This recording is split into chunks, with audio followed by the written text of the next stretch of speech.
You guys ready? Good evening, everybody. Call the West Hanover Township Board of Supervisors workshop with the fire company to order. Go over correspondence. Email notifying the board of the yearly apparatus maintenance and inspections and pump testing. Pump testing requires board approval per code 19-7-B. May I have a motion to approve the pump testing? So moved. Seconded. Second. All in favor? Aye. Aye. Motion carries. Email requesting assistance from West Hanover Fire Police at the Linglestown Memorial Day Parade on Monday, May 25th. May I have a motion to approve the assistance of the West Hanover Fire Police at the Linglestown Memorial Day Parade? So moved. May I have a second? Second. Any questions? All in favor? Aye. Aye. Motion carries.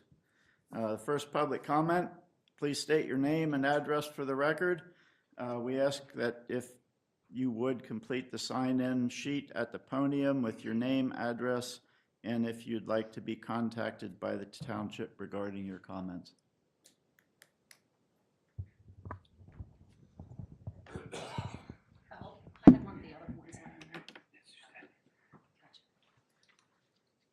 Paula Walter, 7453 Moyer Road.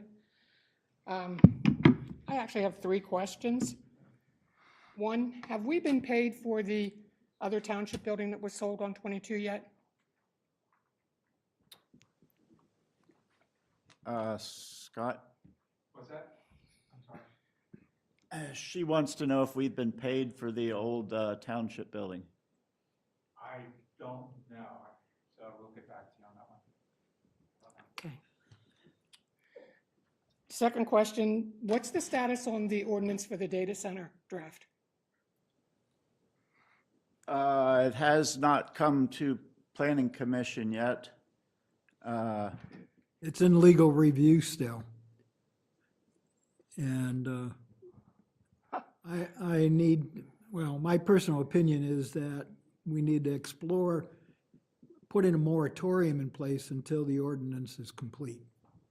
Because that's going to take the process of going through the Planning Commission, the Dauphin County, the public hearing. So that is still a ways away. And I've been reading that other townships have placed a moratorium for such a application until their ordinances are done. So I would like to review that with legal and see if we can put that in place. Okay, I think that sounds like a good idea, but I think it needs to be like yesterday. I mean, there's a lot moving in that arena and a lot of things happening that people are being surprised with. And as I've stated 100 times at these meetings, that warehouse over there, it's just prime. So we don't want to get caught behind the 8 ball. The other Agree. thing, I'm sorry, Jim. I said I agree. I agree as well. Is there, Janet, maybe you could answer if an ordinance is working on being like this example, and if somebody comes along and says, we want to bring a data center in without a moratorium, can that be done? Or since it's being worked on, does that create? Yeah, it's not, if we don't have an ordinance, we're subject to, Okay. Even if Problem. you're in the process of? even if we're in the okay. process, until So it's then we- adopted, it's not there. Okay, Okay. Right. thank And you. unless there's a moratorium, like Jim said, or there is a pending ordinance doctrine, but I don't know how much, I mean, that's a legal issue you need to ask Lee about too. Thank you. And my third question is, now that 449 Fairville has been approved and that's going to take place, could we go back to entertaining, I'm not good with east and west, but you're coming from Linglestown on 39, you're going to turn on to Fairville. I know it's been brought up before. There's no turning light there to turn left onto Fairville. When you're sitting there at that light and there are semis waiting to turn into the truck stop, you can't see oncoming traffic. So now that we know there's going to be more traffic at that crossroads, four-way, whatever, could we entertain looking at having a study done to put a turning light there so that that traffic turning left onto Fairville, would have a turning light? Okay, Okay. Make note. thank you. Thank you, Paula. Oh, it's okay. That is a state road, so we can put in for the, the hats. We can notify hats of our concern. Okay, yeah, and all they really need is an arrow. Right. Any other public comment? Hearing none, we'll move on to new business. I guess. Oh, okay. New business. Discussion to determine if the board wants to be party for the zoning hearing board appeal 2026-101, Philip and Kristen Polio, 950 Piketown Road, requesting a variance from section 195, 306B, 15B of the zoning ordinance in order to have one horse on 1.51 acres as an emotional support animal in the RA zoning district. So, Mr. Chair, they recently purchased this property, and the zoning requirements are that it has to be on 3 acres or more, but they are making the case for ADA accommodations. And I think that just makes things a little bit more tricky at this point. I was on the zoning hearing board when we had one with a emotional support chicken, and basically we could not deny it at that time. I'm not saying that they can't necessarily deny or not deny it, but I just say it's definitely something that they're going to have to take into legally when they're reviewing this. Jan can give a little bit more talk about when they applied and came into the office, but the crux of it is that 3 acres, they have 1.5 acres. It's a veteran, so it's kind of post-traumatic stress disorders that, as I understand, is the claim. So Is it a big horse or a little horse? I don't know if it's a company or not. So, but that's the question. Is, does the board want to be party, or do you just want to leave it to the zoning hearing board to handle what it comes out? Well, if I could make a comment on that, and it's not any disrespect to the person's potential stress syndrome there. However, I have done a lot of research recently relative to service animals versus comfort animals. Service animals are ADA protected. Comfort animals are not ADA protected. They do fall under HUD, so you cannot discriminate on housing for comfort animals such as cats and dogs and pigs that live in your house. But there was no mention of any animals comfort animals falling into any ADA regulations. I believe that was changed a couple of years ago because the airlines and stuff changed their rules and regulations that say you can no longer bring comfort animals on board. Again, whether or not it's approved. The other point that I have relative to that is everything that you read from Penn State, et cetera. The reason that we have that ordinance of 3 acres is because when you're less definitely than 2 acres, it puts significant distress on the horse. 1.5 acres, unless you have thorough grazing ground, will be chewed up by the horse's activities.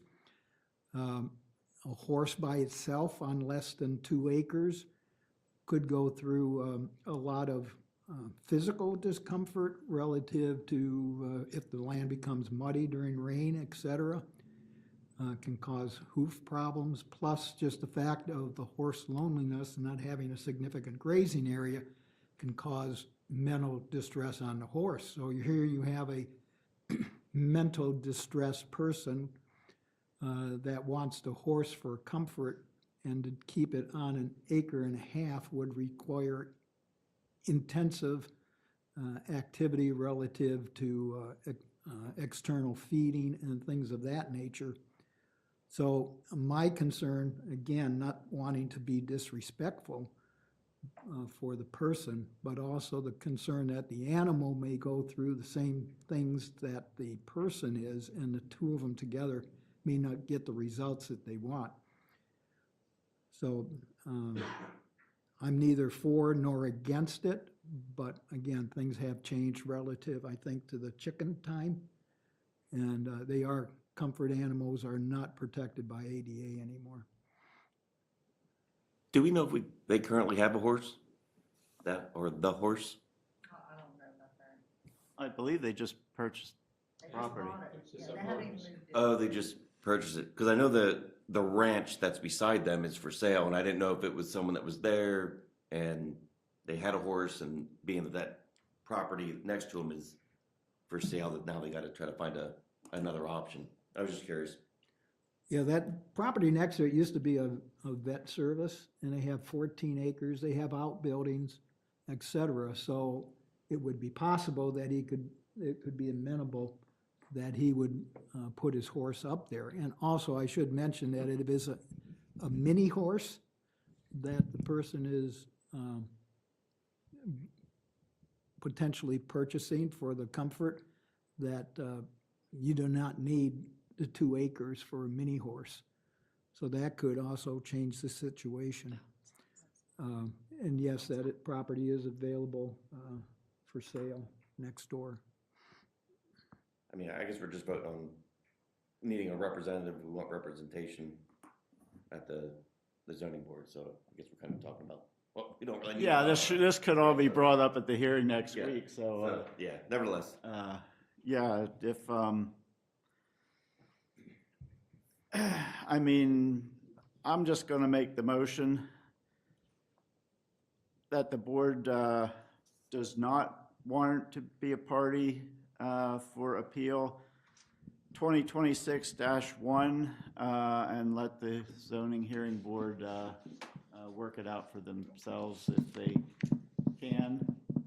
Again, the ADA has me a little concerned at this point that if we're paying for counsel to be there and it is a waste of time. So I'm going to make the motion that we do not want to be a party. I'll second. All in favor? Aye. Opposed? Nay? Okay. I'll go with aye. Motion carries. I'll be at the hearing as well.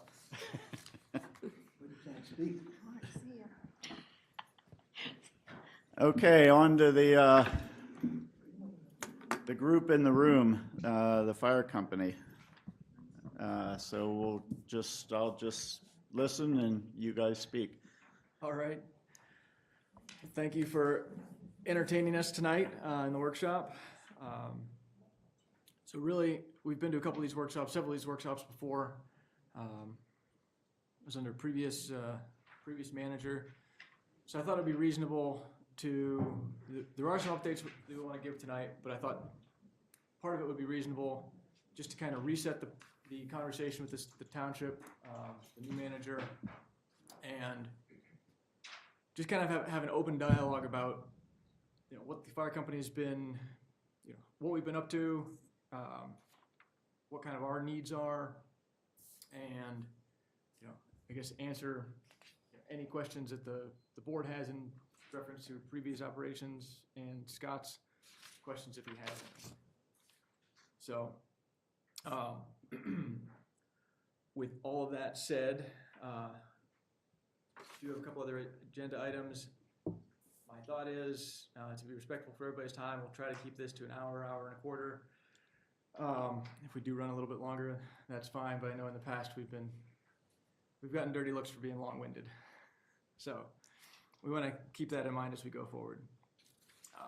So as I stated, we've been through several of these workshops before. The primary conversation and concern over the last several workshops has been the apparatus replacement schedule. I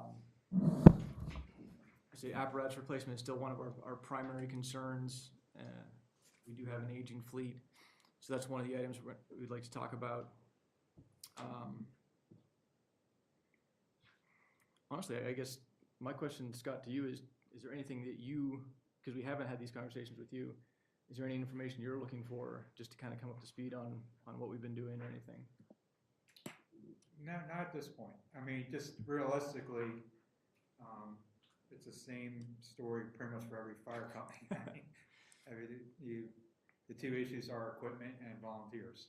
So, and call volumes going up and volunteers going down. So that's a trend throughout the whole Commonwealth at this point. So, and how to manage that and how to meet the services need to be met with limited resources. All right. Well, I'd say that definitely reflects what's been going on with our fire company too. Manpower has been a challenge, although I think with the implementation of the incentive program and just generally the overall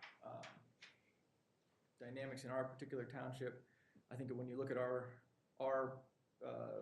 fire company compared to some of the ones in the surrounding townships, while we don't have the manpower we did 10, 15, 20 years ago, in general, compared to some of our neighbors, I think we're holding our own.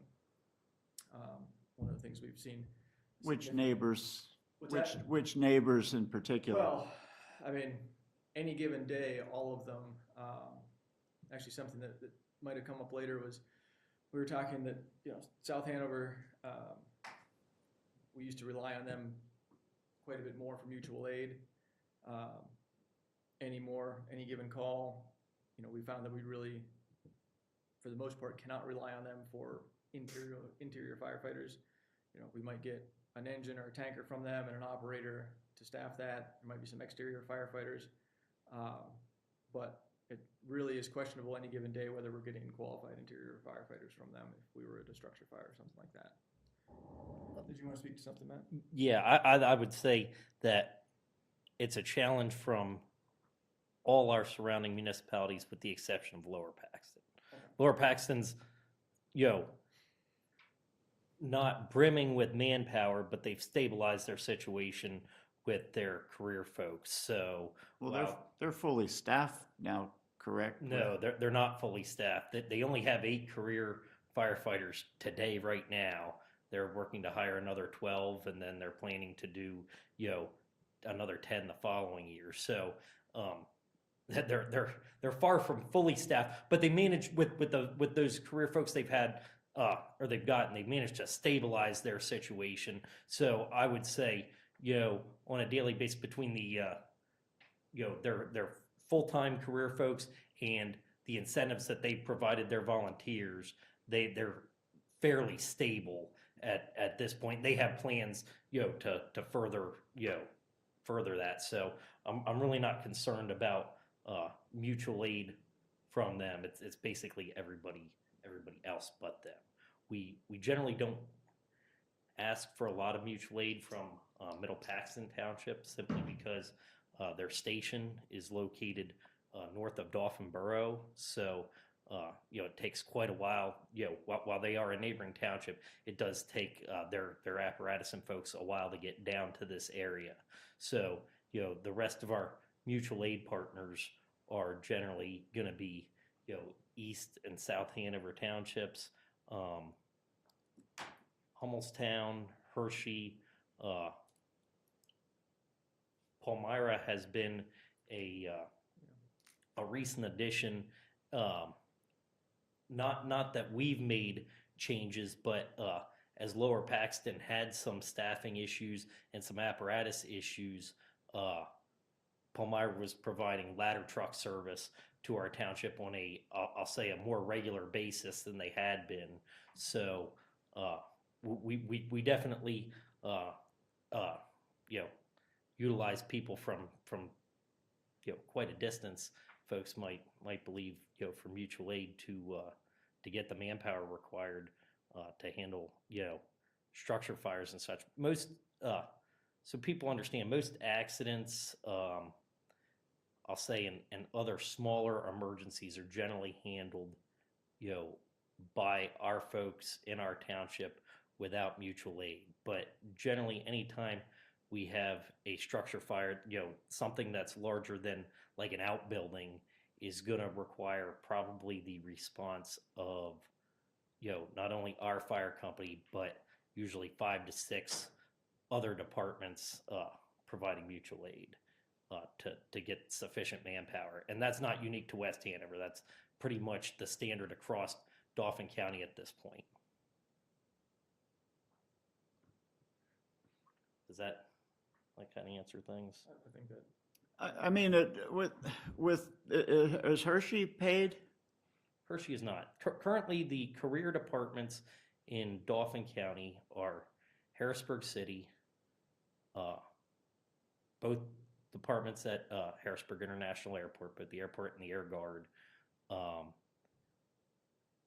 Lower Paxton Township, and I think that's currently about it. Bethlehem Steel had a fire brigade until they shut down their operations. So currently, those are the only career firefighters in Dauphin County. However, that being said, most of the large townships in Dauphin County, so for example, Susquehanna, Lower Paxton, Swatara, Derry Township, have very significant and competitive incentive programs for their volunteers. So where it may not be career people, those people are all competing for the same volunteers by trying to offer a better incentive than their neighbor, basically competing through the over the same pool of people. Right, but I mean, is this going to eventually affect mutual aid? Is Lower Paxton, since they're paid, or they're gonna want to bring their guys to West Hanover? So here's I see where you're going with this. So yes, I believe they're still gonna provide mutual aid. However, what I foresee happening is when they determine that the aid is lopsided, that they are providing us more regular aid than we are providing them, that you'll probably be approached by the Lower Paxton Township manager looking for some money, or being asked to go somewhere else for the mutual aid. I would foresee that happening at some point when they determine that that's lopsided. Because while the state has a mutual aid compact throughout the state, there's no law or ordinances that prohibit departments from or municipalities from charging another municipality for aid. So that certainly could be a problem. What Harrisburg City did was 2 years ago, they limited the number of pieces of apparatus that could leave the city limits at any one time, because they were being used very heavily by the departments that were surrounding them by mutual aid, and they felt it was unfair to their residents, because they were paying for their career firefighters. So they limited that. So Lower Paxton could potentially do something similar. I mean, maybe not by strict policy, but we've seen cases where Lower Paxton has limited the amount of apparatus that have come out of their township. Yeah, to West Hanover and other places. Yeah. We have seen their career deputy chief has specifically intervened on a few occasions to stop apparatus from leaving their township. Not specific to just West Hanover, but to all different places when they have multiple pieces of apparatus out of their township. And I understand, why they're doing it, because they want to preserve some services left for, for their residents. Right, yeah, I mean, I'm just, this is, you talk about apparatus and personnel. Yeah. We're kind of going the personnel route here since it got brought up. And this is what I see, so we have a stipend program now, so, South Hanover and East Hanover do not, I'm assuming. So when I it believe they do. when it I'm not comes aware of yet. to a point where we're doing a lot more mutual aid in South or Hummelstown Borough and East Hanover, when does it come to a point where it's like, okay, you guys need to help us out here a little bit more, whether to recover some costs to, I mean, I know we're not on a paid staff, but it's, I don't think it would be an unreasonable ask. What might be a better conversation starter with them, rather than going straight and asking for money, is discussing with them the possibilities of looking at, consolidating departments. sure. We've addressed that topic a number of times, and the reason nothing has moved forward is not because of the feelings of people at West Hanover Fire. It generally is concerns from those departments in East and South Hanover, because I believe that we could probably we may not get a whole lot more people, but we could probably achieve some efficiencies by looking at some department consolidation. Not to mention, currently, at this point, we're not truly a department of the township. We're still a separate 501c3 organization. Well, as any organization is run, you have to have administrative folks to do stuff. You have to have a president, a vice president, a secretary, a treasurer. So right now that effort's duplicated across all those departments, with people. Some of those people may be performing those roles and they don't really want to. They're just doing it because there was a need there. So, looking at some department consolidation, would certainly, potentially benefit there, because now you have, if you consolidated two or three companies, you could potentially, have, 3 people to pick from for those positions. So I think there would definitely be efficiencies to be had, and we are certainly not opposed to investigating going down that road. Thank you. Sorry, Mr. Keller, I didn't mean to, So honestly, this is the whole intent. Yeah. What questions do you have? What conversations do we need to have about future staffing, future programs, ordinances, things like that? Matt, was there anything else under general discussion you feel we wanted to talk about, or was there anything you wanted to focus on? I'm looking down through the list. I didn't quite know where that was going to go, but Well, we discussed it a little bit, so you may want to go into the incentive program here and how that's working out for us, since we were discussing that a little bit with. yeah. All right, so we can move on into that. So you mentioned that we do have the incentive program. We're currently in the second year of that program, first period of the year. Scott, have you been provided any of the recent documentation or the previous documentation on some of the packets we've submitted on the program? No. No? Okay. We'll get you some of that. Thank you. So, short version is, incentive program is based primarily on response. Other townships, so when we set this up, we had to look at, we took examples from all the different companies that had incentive programs. We tried to determine what we felt was going to work best to incentivize our members to respond more to calls. Is really what we wanted. More members responding to more fire calls more often. That was the goal of the program. Also, we wanted to incentivize people to increase their training, increase their proficiency. So there's also some incentives built into the program for that. It is a one-year program with 2 payout periods. There's a payout so there's a January to June and then a July through December program. Gets paid out twice a year. The program is set up at the end of the period. The fire chief runs the numbers. We sit down as a committee inside the company. We review the material, and then the packet gets sent to the township for payment and dispersion. So, just a quick recap on the second period in 2025. We had 21 members participating in the program. Of those 21, there were 17 people that were given incentives for responding to calls. The other people who received incentives were filling executive positions or receiving the executive incentives. The total distributed amount for that period was $22,473. So that, if I recall, that is just over 40,000, 41,000 for the whole 2025 period.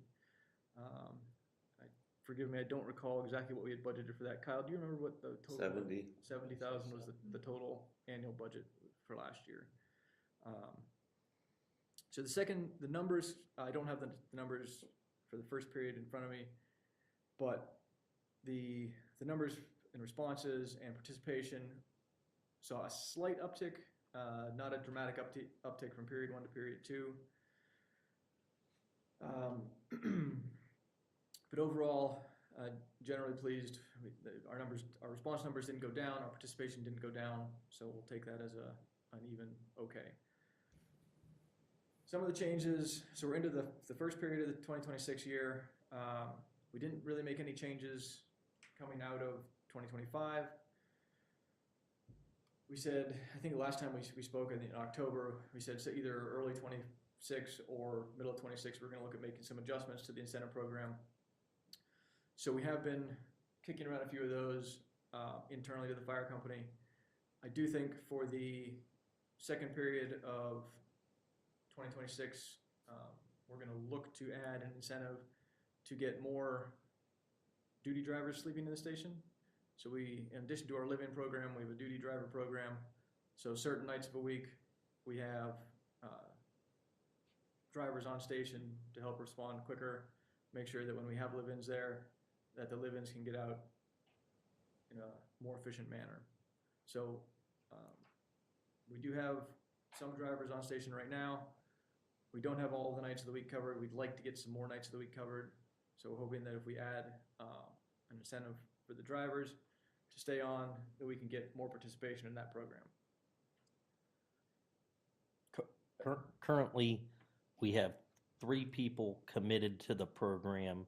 So currently 3 nights of the week are generally covered every week. And we have a 4th person who does it occasionally. So some weeks we have a 4th night, and we would like to get to the point where we have a driver at the station from 6 p.m. to 6 a.m. 7 nights a week. Yeah. Ultimately, that would be the goal and the desire. The other thing we've discussed potentially adding to the program as an incentive is some sort of staffing incentive. So when we originally laid this out, I mentioned it briefly kind of at the beginning of this, we looked at our current personnel in the fire company responding to calls, tried to look at what their individual, let's say, life situations were, whether they were younger people, people with families, just kind of what the demographics were of our responders. And at that point, we thought it was more valuable and would probably be more of an incentive to provide a response-based incentive rather than a staffing-based incentive. Lower Paxton, Susquehanna Township, I believe their programs were primarily staffing-based, so you need people to be committed to being on station for a certain period of time, and they get incentivized for that regardless of whether there's a call or not.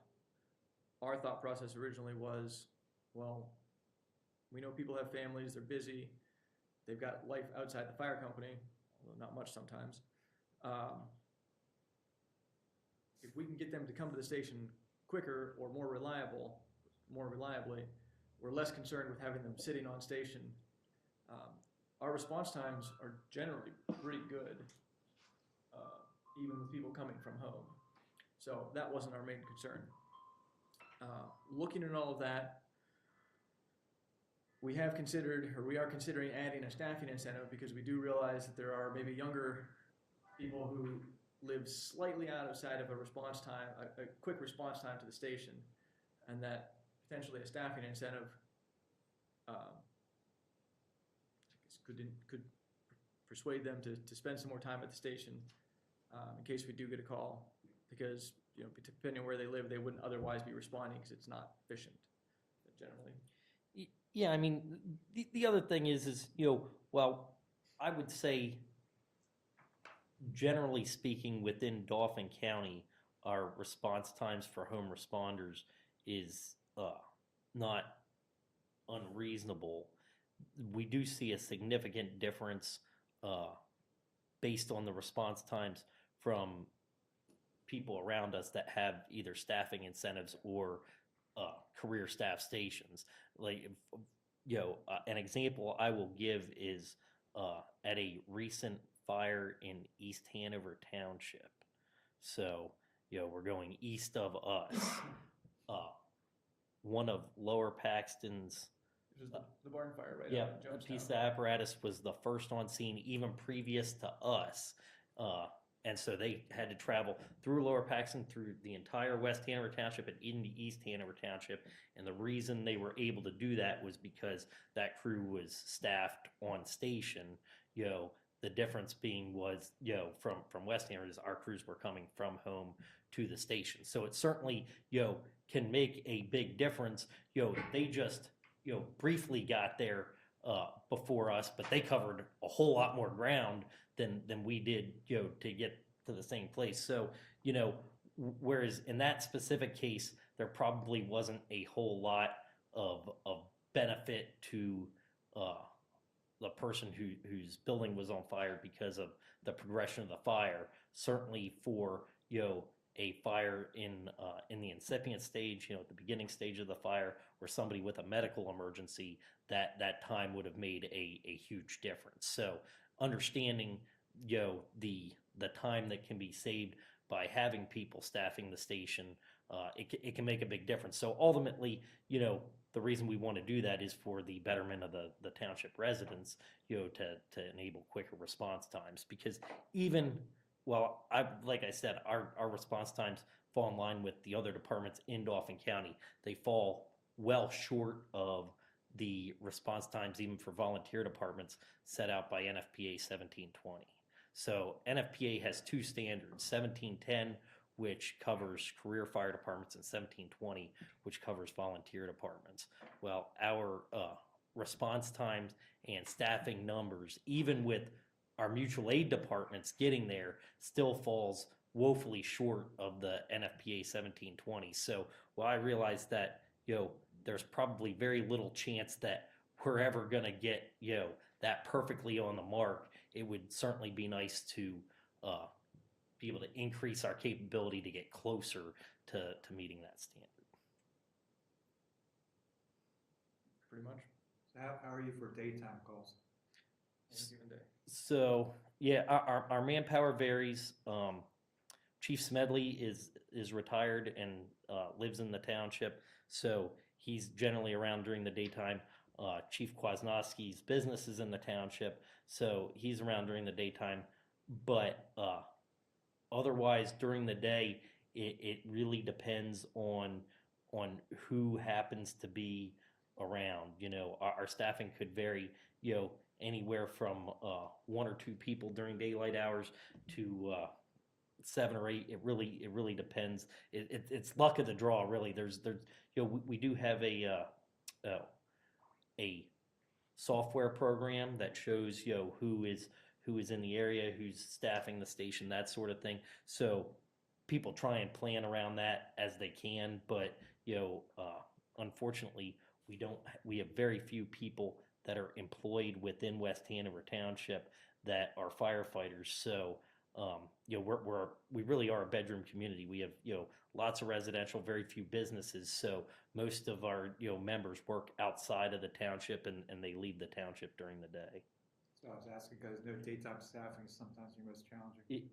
It is a problem. Now, the one benefit we do have is two of our members are Dauphin County dispatchers, and they work overnight shifts at the county. So depending on their schedule on any particular week, they often are in the township during the day. But there's no guarantee because those guys are forced to work a lot of overtime given their jobs. So again, it's often luck of the draw. We did a little bit better over COVID when, say, more professionals were working at home. There's still a few of us that have flexible work schedules and will occasionally be working from home. So, there are certain days when I'm able to run fire calls if I'm working from home versus working at the office. So any given day, as I said, it really depends on what the day is, who's around. Summers get light, people traveling for vacations. Honestly, that's probably the bigger concern than just general daytime is as we get into the summer season, people are taking times with their families. That's when we start to see a little bit more instances when we may be a little shorter staffed than we like. But I will say the officers do make note of that and try to, if we know there's going to be a weekend when a bunch of people are going to be away or somebody's going to be on vacation, we try to communicate that to everybody to let them know people are going to be out of the town. So maybe the people who don't come, that live a little bit farther out of the township, don't typically respond. We'll let them know, hey, we need you to pay a little extra attention. Make sure you're coming into calls if you're around. So, we try to manage it really the best we can. And with anything with a tight knit group of people, and you can be proud that the members of your fire company really are a tight knit group of people. You see some challenges because of that. When one person gets sick, oftentimes a bunch of other firefighters are sick at the same time. The other challenge is a lot of those people may choose to take vacation together and go somewhere together, so they may leave the township as a group sometimes, so that can certainly cause staffing concerns as well. But just to kind of wrap up the incentive program, so initially, we've said from the beginning, none of these staffing programs as initially set out are perfect. Our goal was to put it in place with the intent of providing a better response, better service to the community, and we were going to continue to reevaluate the program as it was set up periodically as we go through, and that's what we're continuing to do. Like I said, we'll probably look to make some changes before we go into the second period of this year. Once we get those finalized, we'll certainly make those available and brief the board and the manager as well to what those are, what we think is appropriate. But beyond that, is there any other questions on the incentive program or anything, how it's working, anything else that we might not have covered? Jim? I have no additional questions. I guess one of the things is on calls though, like at the meeting last night, I think he had, 176 calls last month. 99 were mutual aid calls. And are those mutual aid calls, what level is that? Is that like gas response, alarm responses, or a whole mix? Gas leaks, automatic fire alarms to hotels and even residents. Our rescue goes for accidents as well as our squad, and, structure fires and such. We pretty much supply all the neighboring companies, a little bit of everything. Yeah. See, that's potentially something that, looking down the road, I think Matt made some comments a couple of months ago about reaching capacity somewhere along the line. So maybe some of those, I can't say they're lesser important, but easier to respond things like hotel alarms or whatever, could work on surrounding communities to try and Unfortunately, pull their weight better. we don't have the option, we don't necessarily have the option of selecting what calls we run in. When Understand. they request, you know, we either have to make a decision to respond to the call or scratch on the call. And it's probably worth noting, because something that we don't really provide a whole lot of reporting on when we do that is the number of calls that we've requested mutual aid on. So, you know, when you hear us going to all those mutual aid calls, remember that a number of the calls that have occurred in our township, we've requested mutual aid on from the neighboring townships. So it really is a quid pro quo situation. You know, we are requesting, you know, just as we are giving that aid. So at any point where we would start to negotiate, you know, we're not going to go, you know, those same people are likely going to, you know, negotiate back, you know, what calls they wish to not come on. That's kind of the situation that, you know, that everybody's in as a whole. And unfortunately, a lot of calls that used to be handled as a single department response now have to be handled by multiple departments because everybody's low on manpower. So what you might happen is, you know, a call that requires 10 people to mitigate, you know, at one time, you know, that may have just been that department responding on a call. They had 10 people. Now you might have to get 3 or 4 departments involved during the day to provide, you know, that same number of people, because each department might only be sending 2 people, you know, with each rig. So it really spreads it out and causes a whole lot more people to be involved. So that's why there's a ton more mutual aid, both given and received, is because it's not just a problem for us, it's a problem everywhere. Can that be put in your statistics, or is it? I don't track it at this time. I mean, but can you know, easily do that. I'd like to see both ends of it, how many times you're giving it and how many times you're requesting it. Because, I mean, that, at some point, that may become more relevant than it is now. Right. Certainly.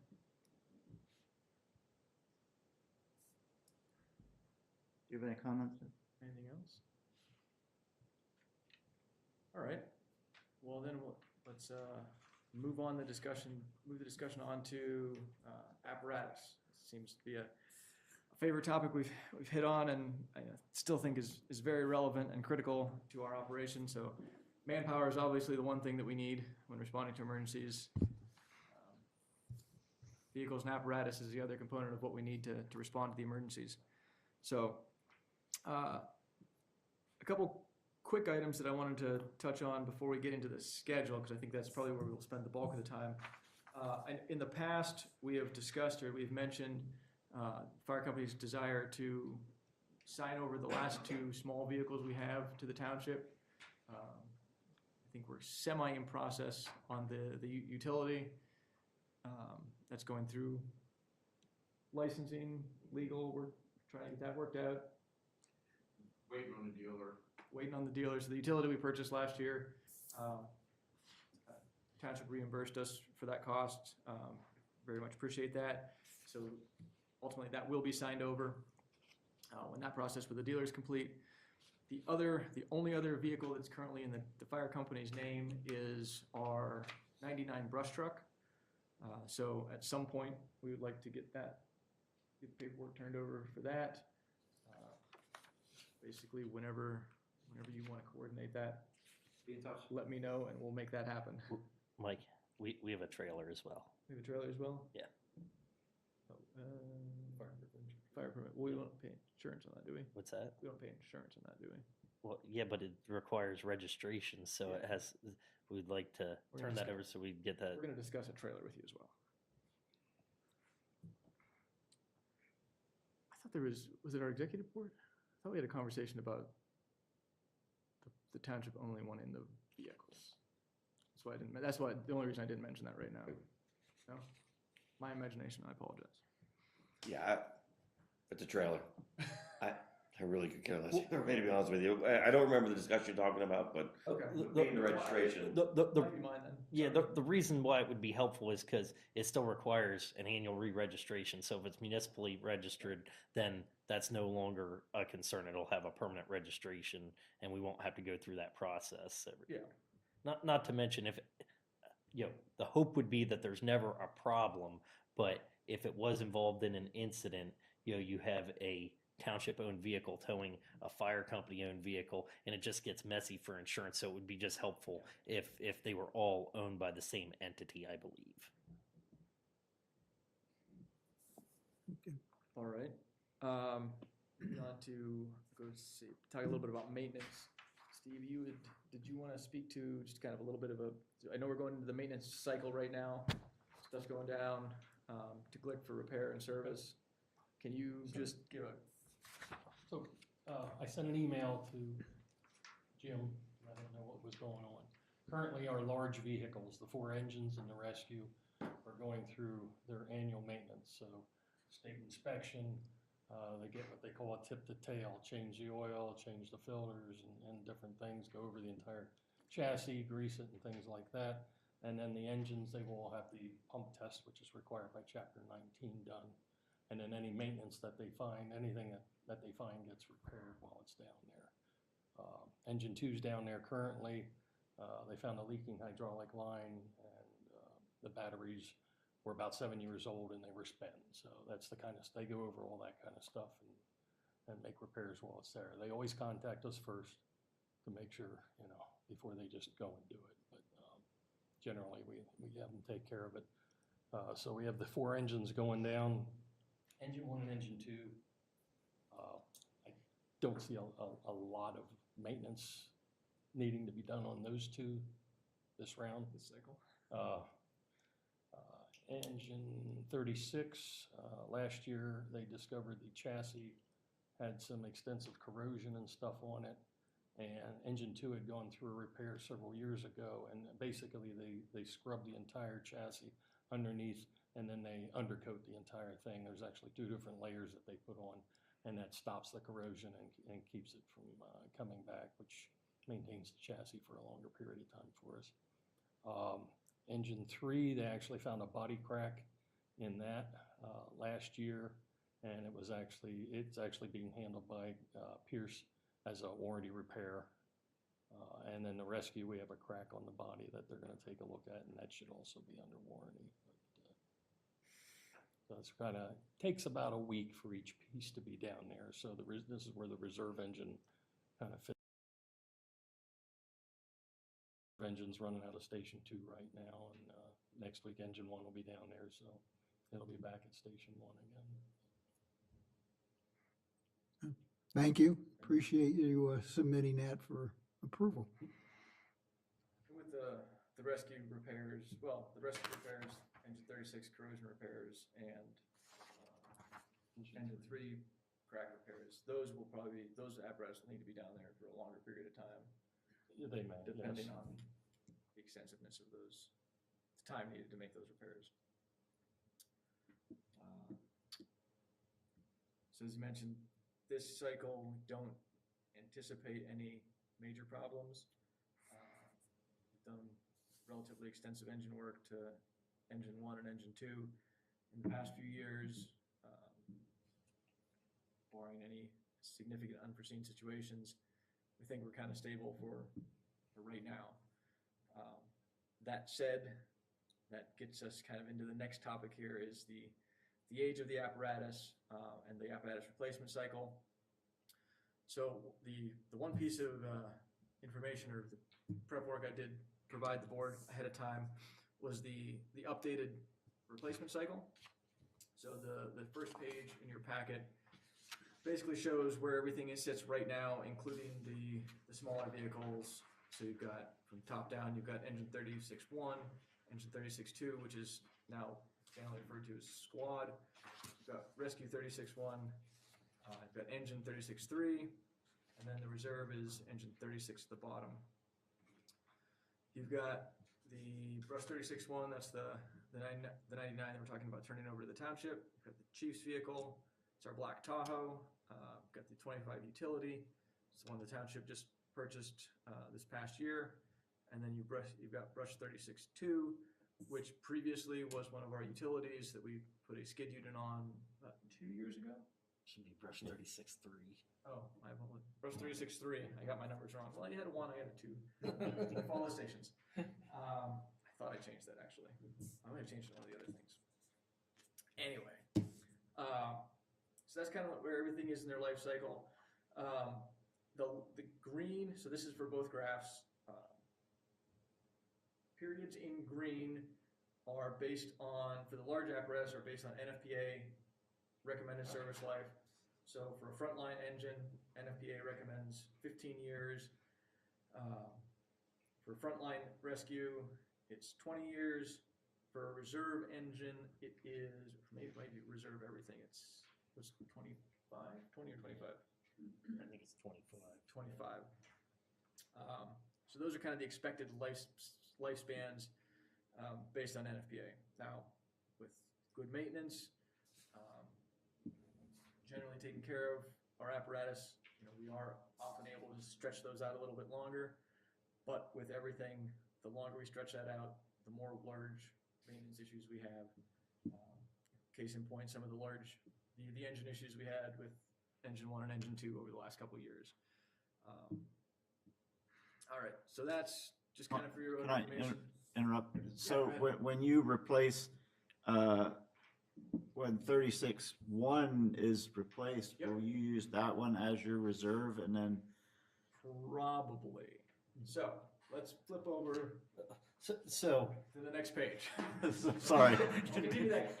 Go ahead, Matt. yeah, so generally, the answer to that is yes. However, what we have discussed in the past, because we've noticed this, is we will evaluate all the apparatus at that time, and we will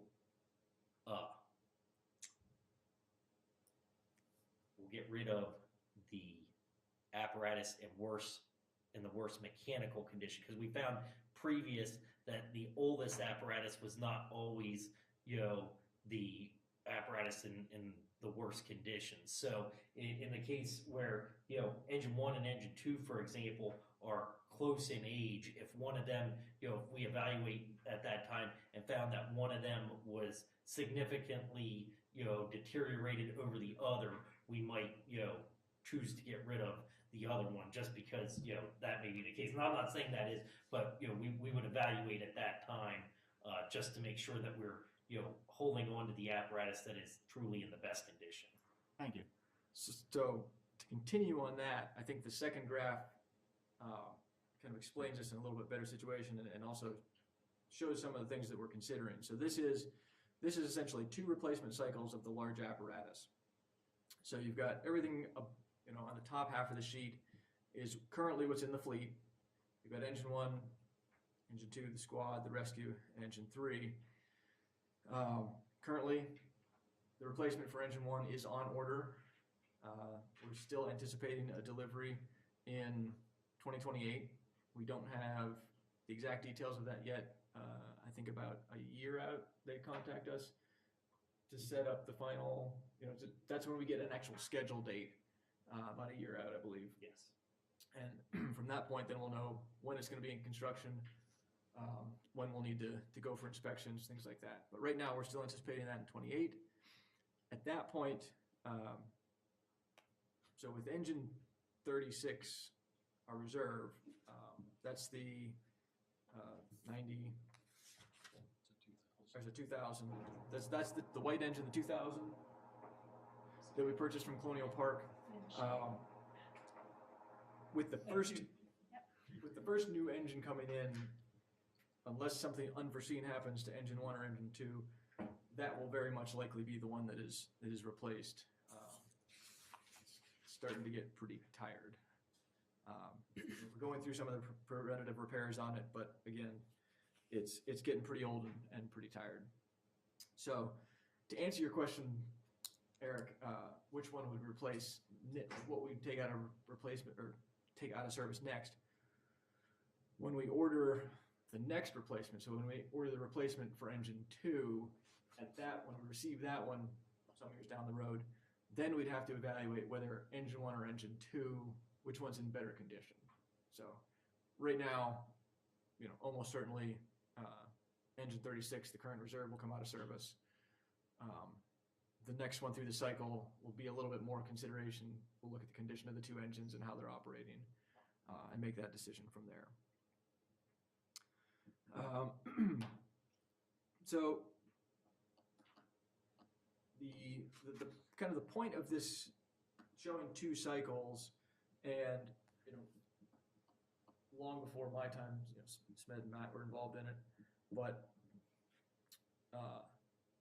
we kind of got, the fire company got themselves into a little bit of a situation. We received grant money for both engine one and engine two from the casino, and we received that back to back. And we've acknowledged in the past that that's put us into a little bit of a rough situation where we have two engines that are very close in age and subsequently will need to be replaced, or should be replaced, pretty close to the same time period. That was one of the reasons, initially when we started these conversations a few years ago, we were really pushing or making the recommendation that we replace both of those at the same time. We could essentially do it with two vehicles of the exact same spec to hopefully save some of the engineering costs. Ultimately, the decision was made to only replace engine one. So now we're looking at the need to replace engine two. So right now we're coming up on 2 years beyond its recommended service life. If we add the additional 4 years of maintenance, apparatus is currently about a 4-year wait time right now. So right now, if we were to order that end of, essentially in 27, we'd be looking at something approaching 22 or 21 years old at that point when it's replaced. The other thing, that we want to pay attention to, and then we're bringing to the board's attention, that as we continue through this life cycle replacement, we need to start paying attention to when we have to replace the next vehicles. So, depending if we continue with this schedule, the rescue and engine 3 will be the next two, and they will be up at a similarly close spacing. Where this comes into a little bit of concern, aside from just the schedule of when they're being purchased, as far as an expense to the township, we're also tracking the ages of the equipment when we're taking it out of service. Again, 20 to 25 years, the recommended service life, even as a reserve. With our current ordering schedule, our reserves are typically, our current reserve is going to be 28 years old when it's taken out of service. If it makes it that long, hopefully it does. And then we'll be looking at 22, 24, 23 years, which is, I'll say, more reasonable expected lives for a reserve. Especially with the diligence that we try to put into the maintenance and operation of them. It's a lot of information. Questions on that replacement, Scott? I mean, like I said, we've presented this to the board a couple times. At some point, our hope would be that, whether it's this exact schedule or, a schedule that we come to an agreement on, but that we can get, our hope is that we can get a schedule essentially agreed upon by the board, whether it's this one or something modified, so that we know what the process is, we know when to expect, so hey, we know when to expect to bring plans to the supervisors for review. We know when we should start engaging the manufacturers to get engineering started, things like that. So, ultimately the goal of presenting this is to hopefully get the township on board with what a reasonable replacement schedule will be. Can I, you have on the current cycle 15-year. Why is the order cycle number 2 11 years?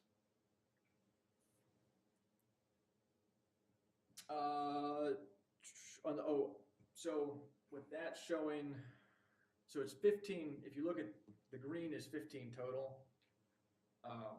The 11, essentially the 11 is, it's 11 years until we would start the process for the next one.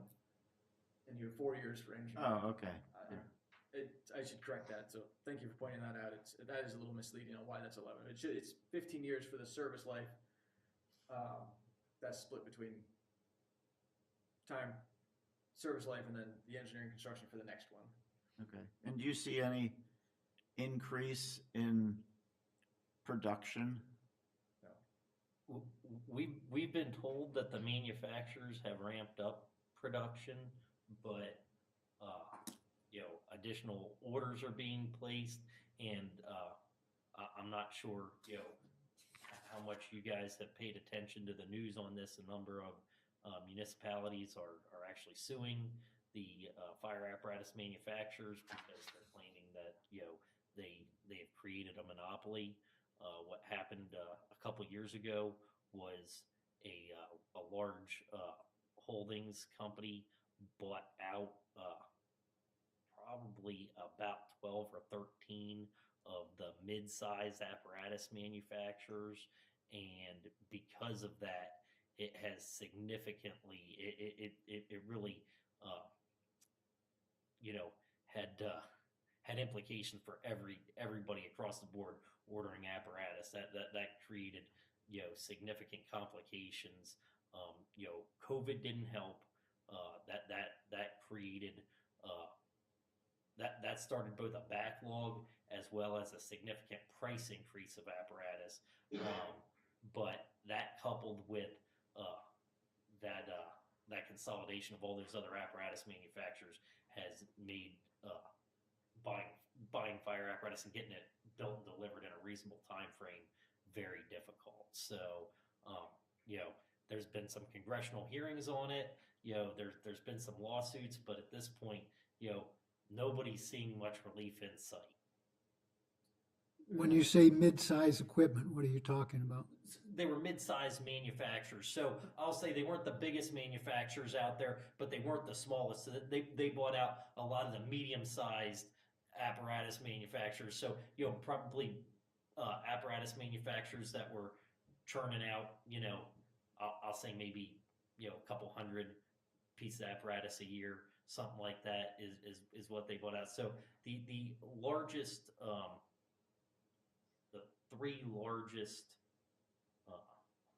groups that I believe have been subject to congressional hearings were Oshkosh, which owns Pierce, which is the apparatus that we currently have on order, the Rev Group, which is the group that purchased all those medium-sized apparatus manufacturers, and do you recall who the third one was?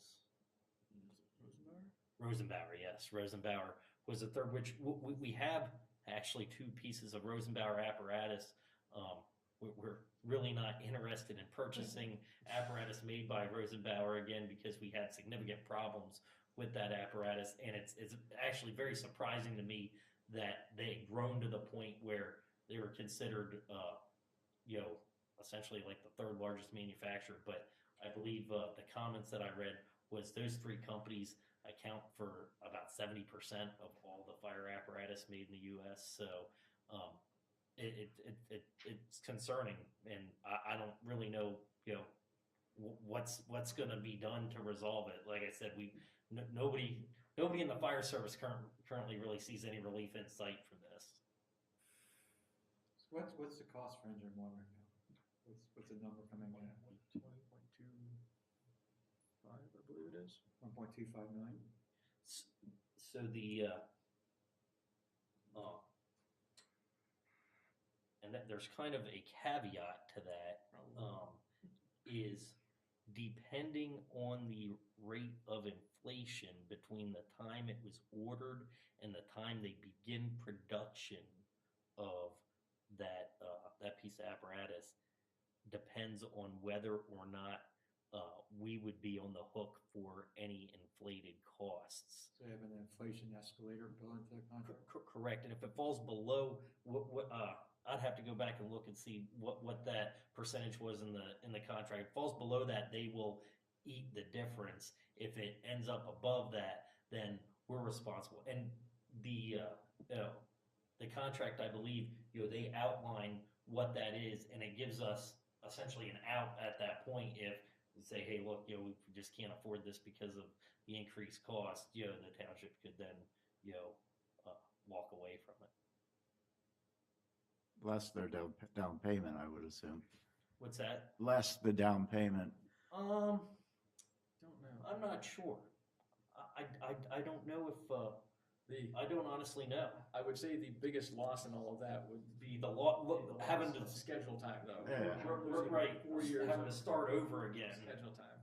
Yeah. And realistically, there's not much difference in price between the different fire suppliers at this point. Not really.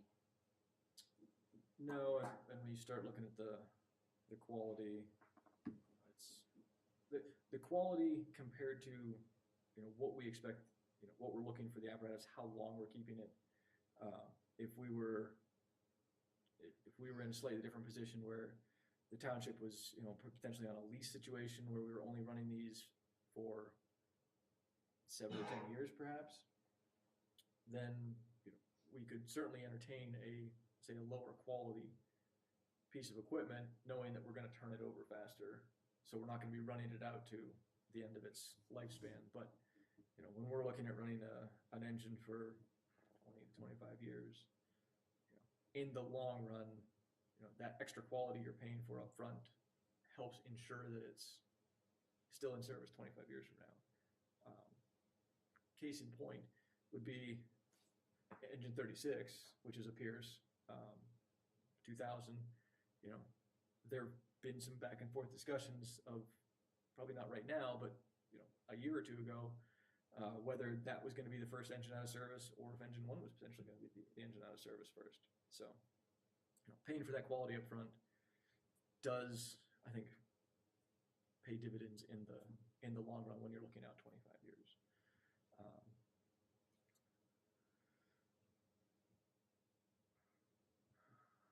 Beyond that, what was I gonna? The other concern is, that I actually voiced with our salesperson about the apparatus is because of the long lead time. Things are changing, like apparatus standards, NFPA. The manufacturers have to build to the NFPA apparatus standards for legal reasons. Those standards have changed since we ordered the apparatus. So as that stuff's built, it will have to meet standards that were not in place at the time we initially ordered it, as well as various components used on that apparatus, whether it be a valve, a light, whatever. Those manufacturers end certain products, come up with new ones. So the piece of paper that, or actually the entire huge book that we got that detailed every spec of that engine, is going to be subject to change, when they actually go to manufacture it, depending on all of those, the availability of all the items that were originally spec'd in it. That's obviously a concern.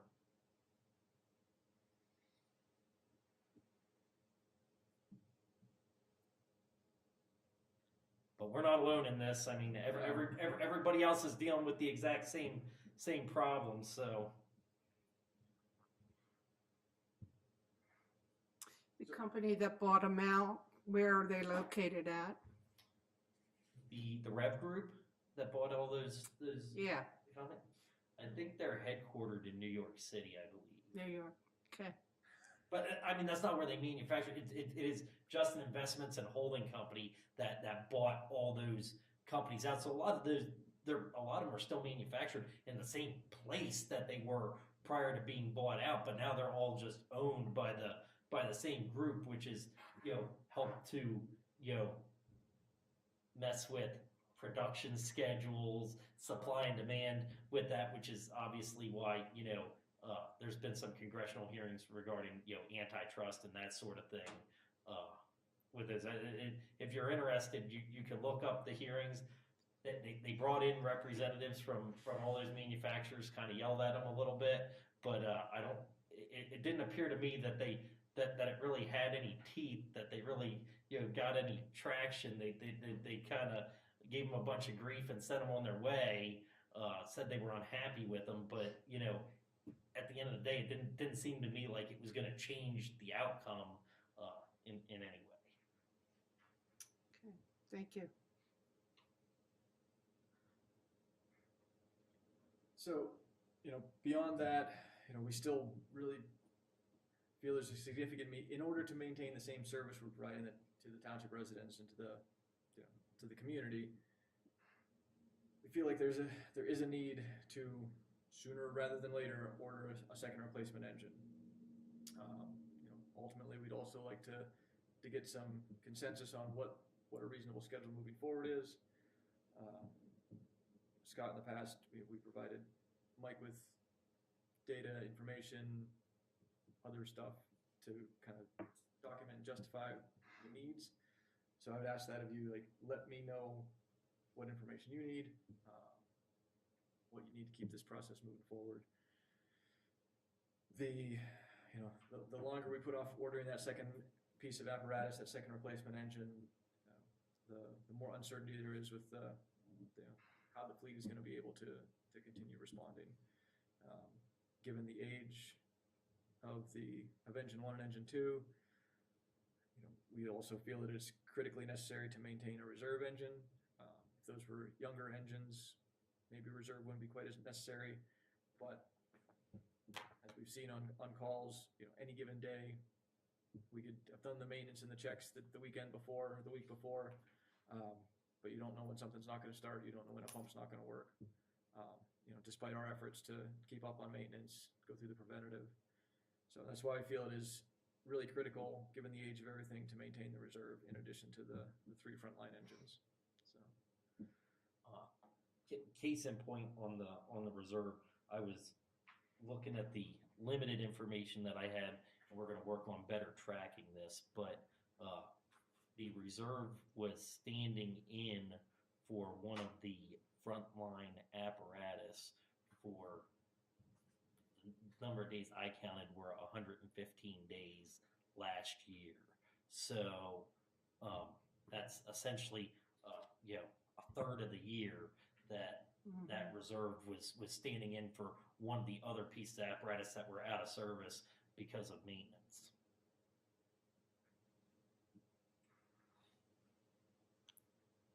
Well, I think the plan that Mike had, which we enacted, was to raise the fire tax so that when this engine came to manufacture, you'd be able to pay it off, and then the additional tax would build over the years between when you order the next one and when it comes due. Of course, if they speed up their production and you get it in 2 years, that'll put us in a hard spot. I don't think, I should go back to that, I don't think have any real risk of them speeding up production. Looking at it, it's really not in the manufacturer's best interest to do that. If they ramp up production to the extent where they can get caught up, well then when they fulfill all the orders and are caught up, then they've got additional capacity they can no longer use. So probably not in their best interest business-wise to do that, so unless there's congressional requirements or things like that put in place, I think for the foreseeable future, we're looking at that four and change, give or take, lead time. Yeah. What down payment do you have to make to reserve the contract? So that is really that up to us. They provide a couple different options, and depending on how much we choose to pay at contract signing, at the beginning of the production, and at delivery, depends on the savings that we can see overall in the purchase of the apparatus. So I believe that we could probably order a piece of apparatus with nothing down at contract signing if the township so chose. It's just gonna be a larger amount at either at the beginning of production or at delivery. So that really is the township's option as to how to proceed. There is looking at the various discounts that they give and determining what we believe is going to be in the best financial interest. They obviously have some incentives if there's more skin in the game. Correct. Well, I would say the action items out of that is, one, it'd be appreciative if you got an estimate of what a machine would cost it somewhere around the end of this year for 2027 order, and the township has to review the tax that we've gained and how it'll be ready for the next engine. My recommendations to the board is actually we do a 10-year budget projection. We project out the fire tax for 10 years, and we put these numbers in, throw a reasonable inflation factor on, and we see where the numbers stick. Just looking back through, the price for the 2028 was 1.4 million. If we prepaid the whole price up front, it would be 1.2. Correct. So it dropped 200,000. And I was looking for a down payment. I don't recall what We we. did not make I money. was just saying, Nothing. I wasn't gonna say for sure, but I don't believe we put a down payment on it. We did not. Sign the contract. The board that voted that night voted to just pay the 1.4 with no incentives. And only order the one. Does it, Yes, we can get some new estimates,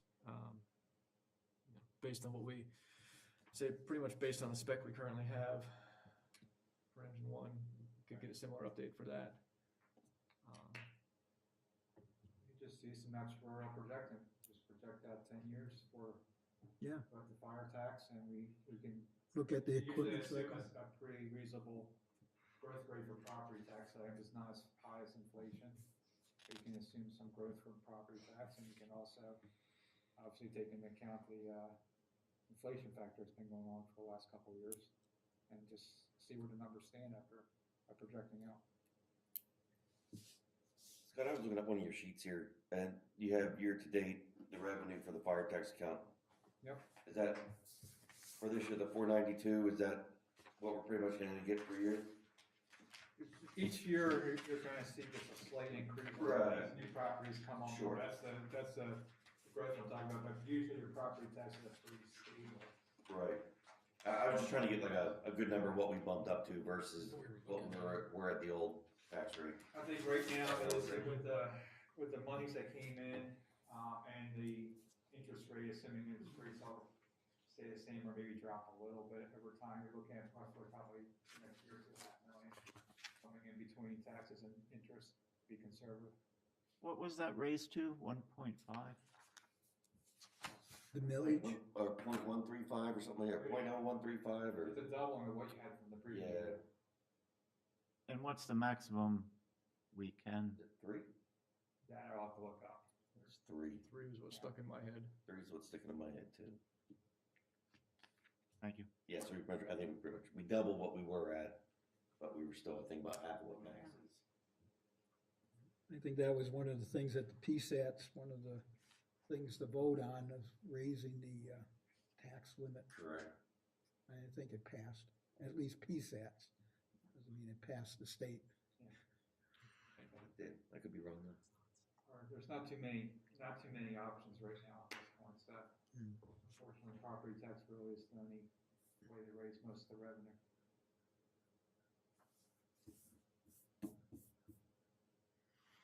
So we can work on that moving forward. And so I'll probably need from you to put a 10-year plan together, just numbers. Okay. For both the current purchase, maybe get a copy of your agreement, Yeah. and then we can project out what the anticipated one would be for engine number 2, and then we can project it out.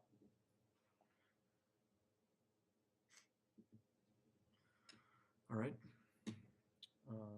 Yeah, and unfortunately, had we done this exercise even in 2020, the inflation that affected fire apparatus was like 80% greater than the rate of inflation for everything else. So, even had we done this, our numbers would have been completely blown out of the water because of the period between like 2020 and 2023 when all that just surpassed everybody's beliefs with those increases. I think when we project an inflation factor, it's not the federal inflation factor. We look at what the previous history was, and that's the inflation factor. Yeah. Well, unfortunately, nobody saw that coming. You know, that really screwed with a lot of people's budgets because that really was historic. Nobody had seen that happen with fire apparatus or really anything like that. So, Do you know what you paid for your engine 3 in 19? Just roughly, because that was right before COVID and before everything. Yeah, I think it was like 900 some, oh, most of it, but it was under. 900 some, yeah.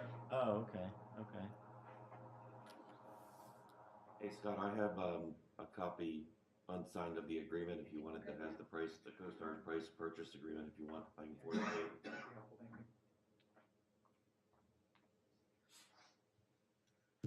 Anything else either of you wanted to particularly touch on the apparatus?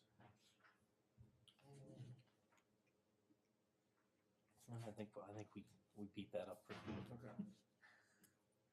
Well, with that, those were the agenda items that I specifically wanted to touch on tonight. Scott, bring you up to speed with kind of where things are, find out what you need from us. At that point, open it up to any other questions the board has or Scott that you have. My one question, it was brought up last fall at the workshop about the possibility of shuttering Station 2. Okay. I drove up 39 and I should have written it down, but I didn't. You guys probably actually know. But from Patriot Way to Station 2, I think was 3 miles. Potentially something like that. Yeah. And then from Station 2 to roughly Station 1 was another 3 plus or minus miles. Is that anything that you guys talk about? I mean, I know I would assume we're probably going to South Hanover more than South Hanover's coming here. But, I mean, they have their main station at Patriot Way. Right. So I think I want to start addressing that by going back to the earlier conversation we had about the reliability of South Hanover. Right. So taking them out of the equation, we cannot reliably depend on them to provide.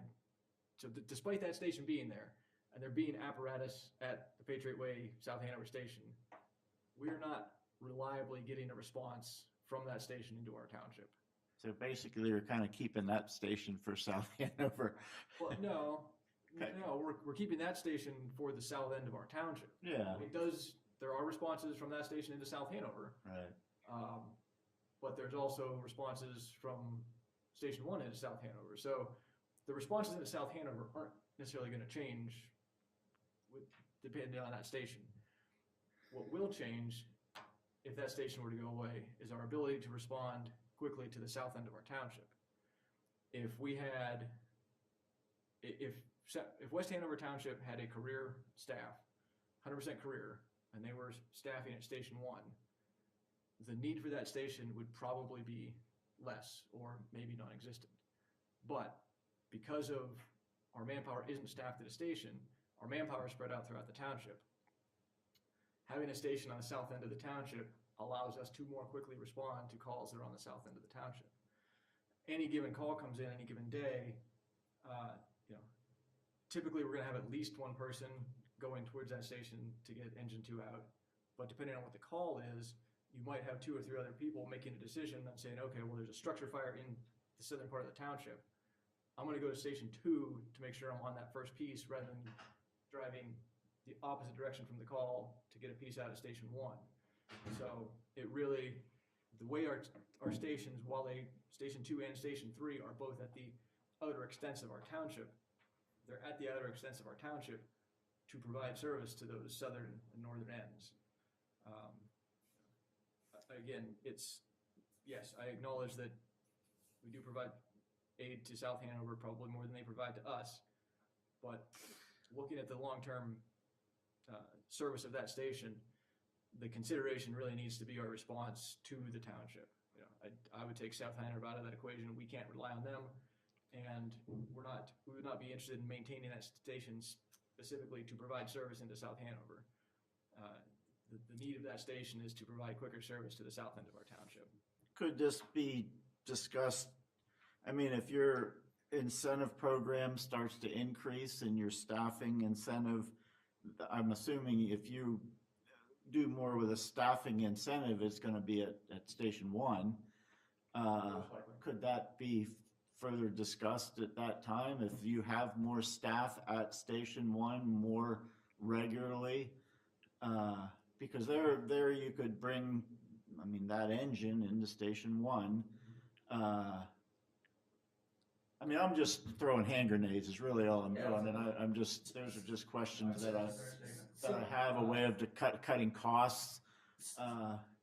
So I'll discuss a little bit about that. So if we move that engine to Station 1 and, you know, essentially just lost the maintenance of that station to our budget, it would probably not significantly alter our budget enough to make a huge difference.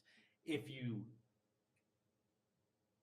shut that station down and remove that engine, well, yeah, then you're going to remove an engine from your capital purchases and everything else. However, you're going to significantly affect a number of other things doing that, such as the township's ISO rating, and even moving that's the other thing we're going to have a problem with, even moving that engine to Station 1.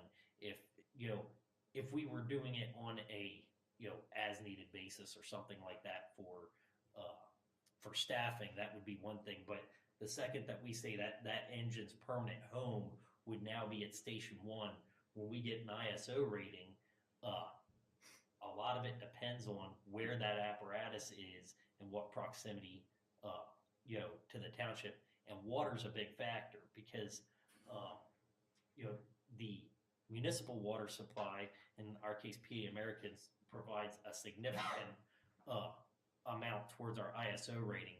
But the next biggest significant thing is the apparatus, how much water's on the apparatus, and where's that apparatus located. So that would definitely have an impact on the residents of the south end of our township if we remove that engine from that station, whether we